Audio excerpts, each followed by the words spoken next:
છોટાઉદેપુરના બોડેલી ગામ નજીક railway ફાટકમાં technical ક્ષતિ આવતા મોટી દુર્ઘટના ટળી। ફાટકની એક તરફનો બેરિકેડ ઓચિંતા નમી પડ્યો। સ્ટેટ હાઈવે 48 પર સતત ટ્રાફિકથી ધમધમતો રહે છે અને અહીંથી જ બોડેલી છોટાઉદેપુર થઈ મધ્યપ્રદેશ વાહનોની અવરજવર થતી હોય છે। જો કે સદનસીબે આ બેરિકેડ નમી પડતું હતું ત્યારે કોઈ વાહન ત્યાંથી પસાર નહોતું થતું, જેથી જાનહાનિ કે કોઈ નુકસાન નથી થયું। જો કે બેરિકેડ પડી જતા વાહન વ્યવહાર ખોરવાઈ ગયો। ઘટનાની જાણ થતાં તાત્કાલિક રેલવે વિભાગના અધિકારીઓ દોડતા થયા। રેલવે પ્રશાસને 3 ભાગમાં સલામત રીતે નમી પડેલા બેરિકેડને ઉતારી લઈ વાહન વ્યવહાર પૂર્વવત કરાવ્યો। ફાટકની એક તરફનો બેરિકેડ ઓચિંતા નમી પડ્યો। સ્ટેટ હાઈવે 48 પર સતત ટ્રાફિકથી ધમધમતો રહે છે અને અહીંથી જ બોડેલી છોટાઉદેપુર થઈ મધ્યપ્રદેશ વાહનોની અવરજવર થતી હોય છે। જો કે બેરિકેડ પડી જતા વાહન વ્યવહાર ખોરવાઈ ગયો। ઘટનાની જાણ થતાં તાત્કાલિક રેલવે વિભાગના અધિકારીઓ દોડતા થયા। રેલવે પ્રશાસને 3 ભાગમાં ફાટકની એક તરફનો બેરિકેડ ઓચિંતા નમી પડ્યો। સ્ટેટ હાઈવે 48 પર સતત ટ્રાફિકથી ધમધમતો રહે છે અને અહીંથી જ બોડેલી છોટાઉદેપુર થઈ મધ્યપ્રદેશ વાહનોની અવરજવર થતી હોય છે।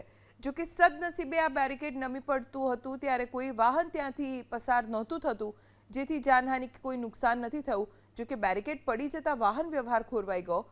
ઘટનાની જાણ થતાં તાત્કાલિક રેલવે વિભાગના અધિકારીઓ દોડતા થયા।